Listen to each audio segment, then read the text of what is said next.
Procession de la sortie nord à l'entrée sud de Bouaké avec escale aux endroits à forte mobilisation humaine, notamment le rond-point de la préfecture de police. Partout, la même révélation de cette journée internationale des droits des enfants. Bouaké, deuxième ville nationale des abus et autres formes de maltraitance faits aux enfants. Surtout les cas de mariage forcé, les cas de maltraitance et puis les cas de viol sont récurrents ici à Bouaké. Donc c'était l'occasion pour nous d'interpeller toute la population. Autre frange d'enfants sujets à la maltraitance, ceux en transit ou les enfants migrants. Ce cas touche cette fois toute l'Afrique de l'Ouest et pour tous ces abus, même consigne pour une meilleure protection des enfants. Le centre social seul ne peut pas gérer tous ces cas.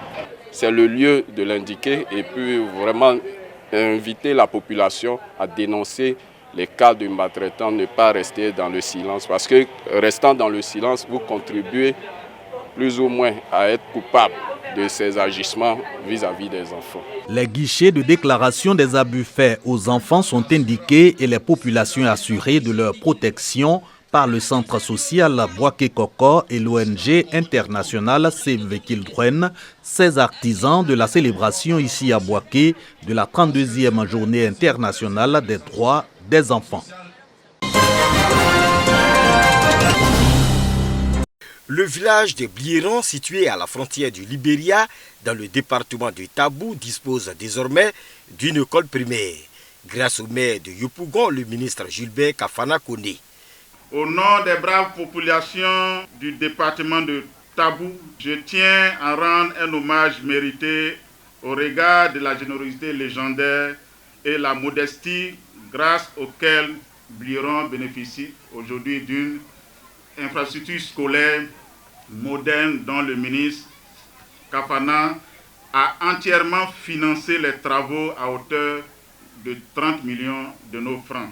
Les clés de cette école primaire de 6 classes, avec bureau des directeurs et une salle multimédia qui sera bientôt équipée, ont été remis par le ministre Félix Anoblé en présence du parrain de la cérémonie, le ministre-gouverneur Philippe Légri. Tous deux ont demandé aux populations de Tabou de soutenir le président de la République Alassane Ouattara afin de bénéficier des actions de développement. Cette journée d'inauguration de l'école primaire a été également l'occasion pour les fils et filles du village de se retrouver afin de réfléchir sur le développement des Blieron.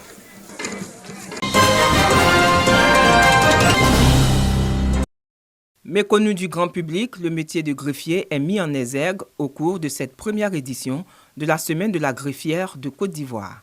Ce sera l'occasion pour l'Amicale des femmes greffières de Côte d'Ivoire de montrer leur rôle dans le fonctionnement du système judiciaire de notre pays. Chers collègues greffières, saisissons fermement le flambeau de la performance et de l'efficience. Engageons-nous à le rendre plus brillant, plus fort et plus vif. Car si la greffière s'illustre positivement, le greffe en sera régaillardi, les greffiers seront mieux perçus et la justice fortifiée. Exclusivement réservé aux hommes par le passé, le greffe est désormais pris d'assaut par les femmes qui se mobilisent à travers leur amicale. Par ce petit instant passé ensemble, cela va d'abord mettre en avant l'importance de la femme elle-même dans la société, l'importance en tant que fonction de la greffière dans la société.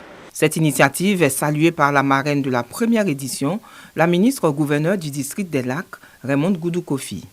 J'ai appris qu'il y a qu'à peu près 24% seulement de femmes greffiers, donc je les encourage à s'inscrire à l'école de greffe d'Abidjan pour augmenter le nombre et puis surtout que leur rôle est essentiel. Elles constituent un maillon très important dans la chaîne judiciaire.